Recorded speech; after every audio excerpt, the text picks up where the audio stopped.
E aí, galera do De Olho no Jogo, tudo bem? Estamos de volta e nessa semana com a análise do Atlético. Atlético e São Paulo fizeram um jogo na última rodada que, de maneira geral, teve um conceito, especialmente eu vi isso na mídia nacional. Claro, mídia nacional é uma coisa meio genérica, assim, mas na maioria a galera não gostou do jogo. E o De Olho no Jogo está aqui para mostrar que teve coisas interessantes em Atlético e São Paulo. E essa é a missão que a gente tem, eu junto com o Daniel Pive e também com o André Ribas. Tá bonito o cabelo, tudo bem, Daniel? Tudo bem, Guilherme? Um abraço a todo mundo que nos acompanha aqui no De Olho no Jogo. Diria assim, que se for pensar naquele jogo com uma emoção, com chances claras de gol, com bola na trave, com os goleiros sendo protagonistas, de fato, no Atlético e São Paulo você não vai encontrar muito disso. Mas falar que foi um jogo sem ideias claras, sem que as duas equipes, uma tenha tentado dominar a outra, uma tentando neutralizar a outra, isso não dá. Foram duas equipes ali com propostas muito claras de jogo, o São Paulo de tentar o domínio territorial com a bola, o Atlético de não se deixar se envolver com isso, com o domínio, com a posse de bola do tricolor paulista, e num contra-ataque rápido tentar resolver a partida. E por isso dependia muito do Nicão. Foi aquele clássico duelo de xadrez. Nessa parte, nesse duelo das ideias, foi bem interessante que a gente viu na Arena da Baixada no domingo. A gente não está aqui para falar só de Atlético e São Paulo, né, André? Mas a gente vai utilizar esse jogo para mostrar alguns comportamentos desse Atlético do Paulo Autuori, que até já foi tema aqui no canal, mas hoje com mais detalhes. Tudo bem, Andrezão? Fala, Guilherme, um abraço para o Daniel, para nossa audiência. É isso aí, e falando mais da parte defensiva, né, desse Atlético, de como que vem sendo essa postura de um time que vem sofrendo menos gols, e concordo com o Daniel, principalmente o primeiro tempo, assim, questão de estratégia, foi bem bacana de acompanhar, assim, principalmente o Atlético se defendendo, a forma que ele fechou os espaços, que procurou anular as descidas do São Paulo. Teve coisas boas nesse jogo, não foi aquele jogo acelerado. Um exemplo, o Ceará e Bragantino, né, que foi um jogo muito movimentado lá e cá, não foi um jogo assim, mas foi um jogo bem interessante. Se você achou um jogo ruim e chegou até aqui nesse vídeo, fique com a gente. Eu prometo que tem coisa boa aí para a gente mostrar, tem uma análise interessante. E o primeiro ponto que já transforma esse jogo em interessante, Guilherme, é que todo mundo sabe como o time do Fernando Diniz joga, seja o São Paulo, seja o Audax, seja o Oeste, ou até mesmo quando ele passou no Paraná Clube em 2015. A proposta sempre era a mesma, claro, pode ter alguns ajustes ou outros, mas a ideia principal sempre foi a mesma. E aí já se tinha essa discussão, qual seria a marcação que o Atlético ia exercer, porque dois exemplos recentes e que obtiveram sucessos contra o São Paulo foram o do Grêmio na Copa do Brasil, em que o Renato aposta um bloco bem baixo ali, jogando atrás da linha da bola, jogadores bem compactos, ou então já no Campeonato Brasileiro,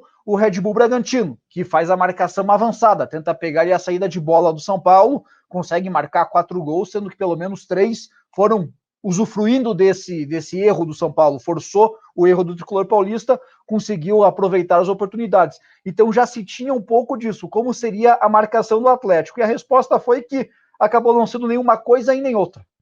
Bom, até para aproveitar esse gancho do que o Daniel disse, né, sobre o tipo de marcação que o Atlético fez, a gente preparou um vídeo e justamente para mostrar como o Atlético teve esse equilíbrio. Não foi nem o Bragantino, que foi super agressivo, né, no tipo de marcação que faz, e normalmente é assim, e nem foi o Grêmio, de esperar o São Paulo lá atrás. E tem algumas particularidades que eu quero analisar junto com o André e também com o Daniel. Bom, a primeira coisa aqui, né, gente, é a gente observar a estrutura do Atlético, né, André e Daniel? O Atlético, uma compactação com 2 linhas de 4, mais 2 homens à frente, o Atlético há muito tempo marca dessa maneira. Só que tem alguns detalhes, Daniel e André, sobre esse tipo de marcação que o Atlético está fazendo. Primeira coisa que eu quero chamar a atenção de vocês. a distância entre a primeira e a segunda linha, né? O que dá para chamar de linha de defesa e linha de meio de campo. Muito próximos, né? A gente vê ali, acho que é o Richard, que está ali ao lado do Henrique, sei lá, muito próximos ali um do outro, então isso dificulta muito ali o espaço das ações para o próprio Daniel Alves, que estava mais avançado nesse primeiro tempo, pelo lado do São Paulo, isso dificulta muito a movimentação dele. E além do Daniel Alves, ali você vai pegar a área de atuação do Gabriel Sara e do Igor Gomes. Não à toa, a gente viu o Sara voltando muitas vezes no primeiro tempo para tentar pegar essa bola numa zona ali com menos gente do Atlético, ali uma zona mais confortável para ele. Mas aí você vai matando um pouco da criatividade do São Paulo, vai tirando ali os jogadores de desequilíbrio do sistema ofensivo do Tricolor Paulista dessa ação ofensiva. Vão voltando para tentar participar do jogo. E o São Paulo está atacando nesse momento, né? Com os dois laterais ao mesmo tempo, o Juan Fran e o Reinaldo bem abertos, 4 homens praticamente entre as duas linhas de marcação do Atlético, e não há espaço. Mas quando você tem esse tipo de marcação, você tem algumas consequências. A primeira, André, que dá para a gente mostrar, é a distância da linha de defesa até o gol, né? Até o Santos. É um tipo de risco que o Atlético assume, né? Toda marcação tem o seu risco. Total. Esse é o risco que o Atlético assume, que tem ali atrás, nesse momento, né? Que a bola está quase no meio de campo, o Atlético deixa 30, 40 metros até o Santos, pelo menos até a grande área, André. Total, e você, como você bem falou, Guilherme, é um risco que o Atlético sabe que está correndo, tanto que vendo ali no vídeo, dando um play, você consegue ver que o Santos ali, ele está muito atento a isso, ele está adiantado na área, mas com o corpo preparado para qualquer ação, para ele conseguir antecipar se tiver alguma jogada ali em profundidade. E André, você falou sobre postura corporal, ela faz toda a diferença. A gente está destacando aqui o Arboleda ele está com a bola dominada e ele está sem pressão, né? O Kaiser não está pressionando ele. Então ele tem a condição de dar um passe em profundidade. Principalmente se acontecer um movimento lá do outro lado, né? Pode ver que o Brenner está fazendo um movimento de infiltração. Olha a postura corporal já do Jonathan, do Pedro Henrique e até do Abner, que já está de lado, né? O Thiago Heleno, ele está pensando mais no atacante que está próximo dele, que eu acho que é o Igor Gomes. É o Igor que está ali. E, Guilherme, se a gente for lembrar do primeiro tempo da partida, essa imagem que a gente mostra justifica até porque o São Paulo apostou muito no passe vertical, muitas vezes do Juan Fran. Acontece que o Gabriel Sara não conseguiu o domínio, que apareceu por trás da zaga do Atlético, porque como está numa linha alta ali o sistema defensivo, tem esse espaço do jogador conseguir infiltrar para tentar chegar antes que o Santos na bola. O Gabriel Sara não alcançou uma, e o Brenner, a outra, ele até ganha a disputa do Thiago Heleno, mas ele cabeceia meio que, ele consegue a finalização meio que com o ombro, não consegue o cabeceio. Não pega bem, não chega tão inteiro na bola. Mas era a única forma que o São Paulo tinha encontrado na primeira etapa para conseguir achar algum espaço na defesa do Atlético. Essa bola vertical que partiu muitas vezes do Juan Fran aqui no lado direito do campo ofensivo do time do Fernando Diniz. Aí na sequência desse vídeo, André, a gente vai mostrar um passe para trás do São Paulo. Isso aqui é claramente um gatilho para o Atlético sair e adiantar a marcação. E aí a gente nota claramente, né, isso com a câmera aberta é muito mais fácil, quem é o líder, né, para fazer essa linha adiantar. Está aqui o Thiago Heleno, não é à toa.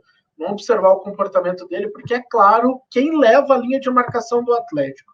E aqui eu quero chamar a atenção para uma outra coisa, porque normalmente numa bola recuada como essa, o Atlético poderia saltar no campo de ataque com outros jogadores para pressionar até os dois zagueiros, já que ali era um passe desconfortável, era um passe para trás.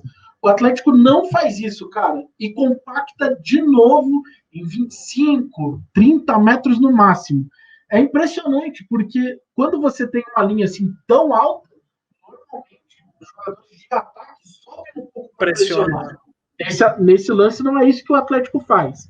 Tem o risco da infiltração do São Paulo, mas como o Atlético já marcou assim, o Atlético parece que é uma estratégia para tirar o jogo entre linhas desses adversários.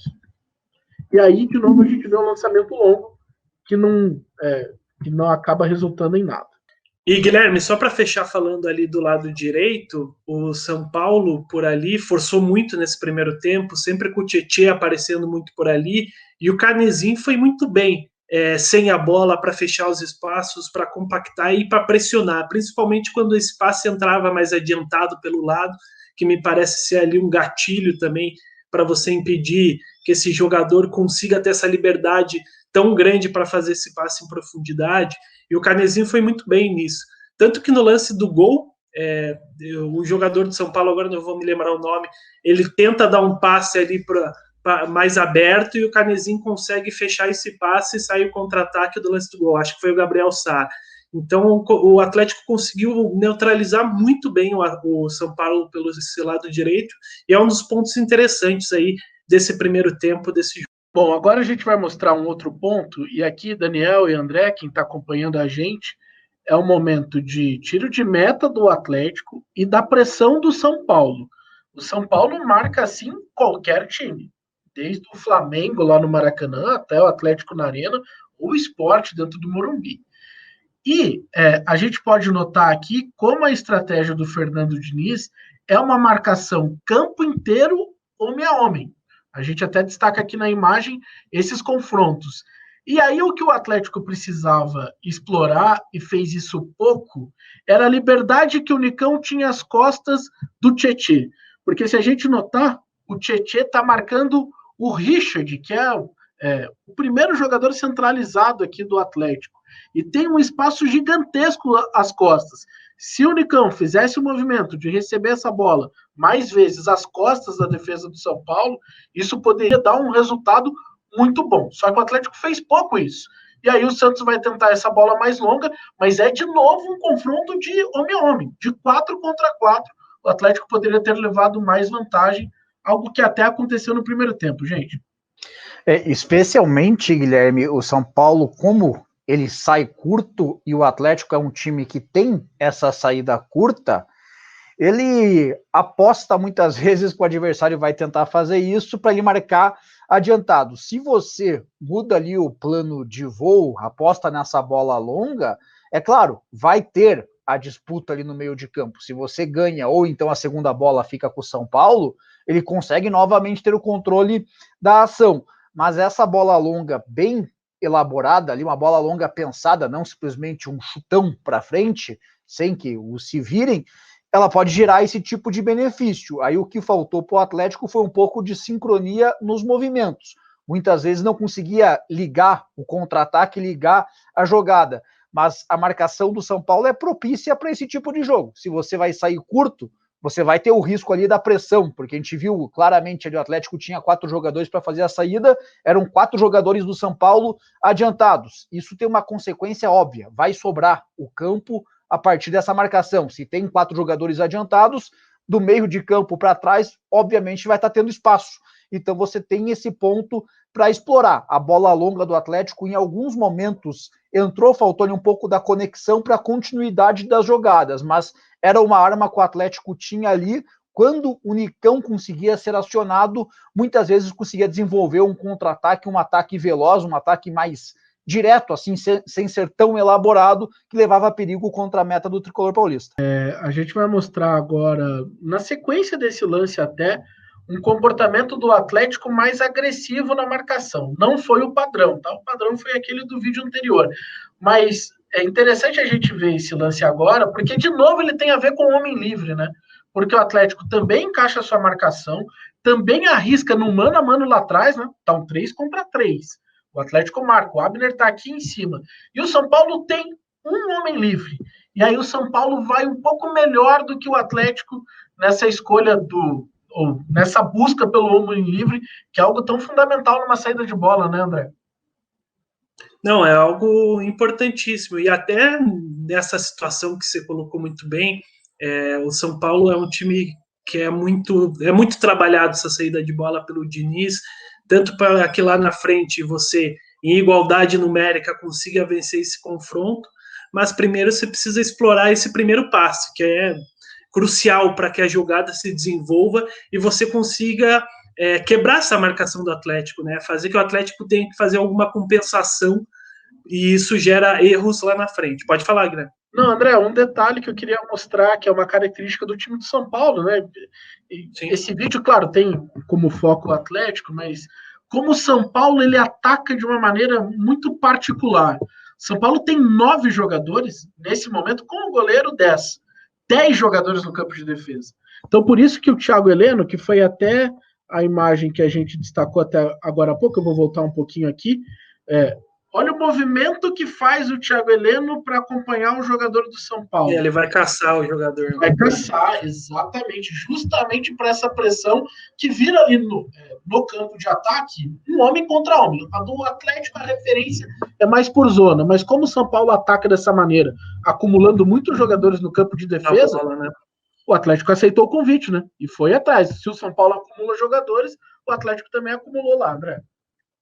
E na hora que ele toma essa decisão, né, que o Atlético toma essa decisão, daí não tem mais como voltar. Ali você tem que ir pressionar, tentar recuperar essa bola, impedir essa progressão e fazer que ou se recuperar ou fazer o São Paulo se livrar dessa bola, ou até que ele recomece a jogada, como aconteceu ali, e o Atlético conseguiu forçar essa bola lateral ali pelo outro lado do campo. E 2 pontos do São Paulo daí, Guilherme, que chamam muito a atenção. O primeiro é que no intervalo da partida estava 1-0 para o Atlético, o Fernando Diniz mais uma vez saca o defensor, o Bruno Alves, coloca o Vitor Bueno, aí recua o Luan para o sistema defensivo. O São Paulo ele vai melhor no segundo tempo, especialmente ali nos primeiros 15, 20 minutos, em que consegue, tem o lance do gol, tem outras 2 chegadas muito perigosas com o Brenner e com o Gabriel Sara, mas o São Paulo consegue trabalhar essa bola já com melhor velocidade, com melhor técnica, até pelo benefício de ter um jogador como o Vitor Bueno, e consegue trabalhar muito bem essa saída de bola desde trás com a participação do goleiro. E, obviamente, não é uma mera frescura do Fernando Diniz a saída de bola. Você pode questionar se tem que toda hora ou não, mas ele tem um objetivo. Você pode questionar se ele consegue chegar a esse objetivo final. E o que me chama a atenção daí é que falta aquele jogador da explosão, aquele jogador do arranque, para o momento que consegue superar essas primeiras 2 linhas. Porque em vários momentos, não só nessa partida contra o Atlético, mas no campeonato, na temporada num todo, você vê quando o São Paulo consegue passar, ele segue na mesma velocidade, ele não consegue mudar a rotação do jogo por falta de um atacante com um velocista, como por exemplo, sei lá, tem um PP no Grêmio, o próprio Rony no Palmeiras, atletas que têm essa característica da arrancada de acelerar o jogo. Então é um time que está conseguindo marcar bastante gols, é o melhor ataque, um dos melhores ataques da competição, mesmo sem ter alguém para preencher essa lacuna que esse estilo do jogo acaba pedindo. No próximo vídeo, a gente vai mostrar um momento de organização ofensiva do Atlético, né? A gente tem destacado aqui no canal que o Atlético ofensivamente tem sido um time que tem feito mais com menos. Ele cria menos oportunidades, mas aproveita melhor, né? Especialmente pelo Renato Kaiser sendo um cara absolutamente decisivo. Mas a característica de ataque do Atlético, ela ainda está muito presente, né? O Atlético faz um jogo de posição ali claramente para tentar construir as suas jogadas. Eu quero chamar a atenção de vocês para 2 coisas. Primeiro, uma característica que é bem marcante do tal jogo cap, né? Quem dá amplitude. Por isso que não dá só para discutir a questão dos nomes, né? É importante anotar a função, mas quem está fazendo a função? Abner bem aberto pela esquerda, lateral, Carlos Eduardo bem aberto pela direita. E Guilherme? Eles têm nesse momento, né, Daniel, a mesma função. Só que eles sempre buscaram da posição deles e a lateral na frente. E veja o posicionamento do Jonathan nesse momento. É algo que muito se discutiu ali no comando do Dorival Júnior, a movimentação dos laterais do Atlético, que até chegou a se discutir se isso quebrava ou não um pouco do jogo cap, se embolava o meio de campo, quais as nacionalidades, mas é algo que o Autori está usando quando o Jonathan é utilizado. Isso não é um recorte tão grande assim, porque ele ficou muito tempo inativo, mas como o Jonathan é algo recorrente. O Jonathan, em muitos momentos, aparece aqui fazendo essa diagonal do meio do corredor para o ponta direita, aqui nesse time do Atlético, vencendo o Carlos Eduardo. O Atlético atacando, André, no 3-2-5. Guilherme, e o Daniel falou muito bem da questão tanto do Jonathan ali, buscando mais esse centro, dando o espaço ali para o Carlos Eduardo aparecer, muito por característica do jogador, né, dos dois jogadores, nesse caso, e o Abner do outro lado já é um jogador que aproveita mais esse espaço, tem mais chegada no ataque, e ali também o Richard ajudando bastante nessa construção. E uma coisa que não gostei muito do jogo é que foi quando o Atlético algumas vezes buscou esse jogo mais direto ali, primeiramente no Kaiser, né, para fazer esse pivô. O Kaiser teve dificuldades para sustentar essa bola. Muitas das vezes ele perdeu esse contato físico, já diferente do Nicão, que é um jogador ali que teve até uma jogada em particular que ele recebeu pela direita, fez o giro muito rápido, já acionou o Abner do outro lado, que ele acabou errando o domínio, mas o Nicão tem uma facilidade tremenda, tanto para sustentar essa jogada do Atlético, quanto para inverter e fazer essa marcação do adversário rodar imediatamente. E o Atlético vem nesse processo de construção, a gente vem falando muito da parte defensiva, né, que melhorou muito do Atlético, mas tanto ofensivamente as ideias estão ficando mais claras dentro de campo do que o Autuori vem querendo dessa equipe. E é importante notar o seguinte, né? Nesse jogo de posição, o mais importante é que você tem um jogador ocupando a posição, fazendo aquela função. Nessa sequência de lances que a gente está destacando o Jonathan como um armador, né, como um volante, se é que é para a gente chamar de alguma coisa, mas quem está fazendo agora a ponta esquerda é o Nicão. Se o Nicão está fazendo a ponta esquerda, o Abner precisa ocupar uma outra posição. E ele está ocupando uma faixa mais central, né, próximo ali do Canicim e também do Renato Kaiser. Sobre o Jonathan, acho que dá para a gente, já até encaminhando para o nosso final do vídeo, eu vejo muito o Jonathan fazendo essa função e ganhando uma sobrevida. A grande questão, né, Daniel, é que ele está um cara que praticamente não joga. Mas se ele jogasse, eu ainda gostaria do Jonathan jogando com essa função, sendo esse tipo de lateral. Dentro dessa característica que ele tem, Guilherme, a posição lateral direito já é difícil você encontrar no mercado, mesmo aquele lateral mais clássico, que aposte na arrancada, que aposte no desarme. Já é uma posição difícil de você ter no mercado. Essa característica do Jonathan, ainda mais. E o preço desses que você vai encontrar são elevados. Vai ser ali, sei lá, Vitor Ferraz no Grêmio, o do São Paulo, só que o Daniel Alves já nem joga mais de lateral, quem está fazendo esse papel é o Rofran, então... Gabriel Menino, que, se ele falar, seleção brasileira, o preço do mercado dele. Então, esse é um aspecto que, não tenho dúvida alguma, vai pesar na decisão do Atlético sobre o Jonathan. O que está pegando claramente é a parte física. O Jonathan ficou, sei lá, não está com 20 jogos nessa temporada. Ficou quase 2 meses ali, mais de 2 meses até, parado na reta final. Então, é complicado, mas que a entrega técnica dele é muito grande e tem que ser pesada, isso não tenho a menor dúvida. O Atlético tem que ter frieza no momento dessa decisão, porque parece muito óbvio. Você fala, o cara joga muito pouco, só que quem consegue fazer isso que ele faz? Ou então, se você abrir mão disso, vai ter que reajustar o time. Como pode ter troca no comando técnico? Pode não. Deve ter troca no comando técnico, a não ser que uma nova reviravolta envolvendo o Paulo Autuori aconteça. Pode ser que o Atlético vai se readaptando, mas se a ideia for ter um lateral com essa movimentação, vai ter dificuldade para repor a peça do Jonathan. Bom, gente, falamos, né, que poderíamos mostrar alguma coisa de Atlético e São Paulo, que não foi tão chato assim. A gente espera que você tenha gostado. Mais do que ter gostado ou não, a gente quer a sua opinião.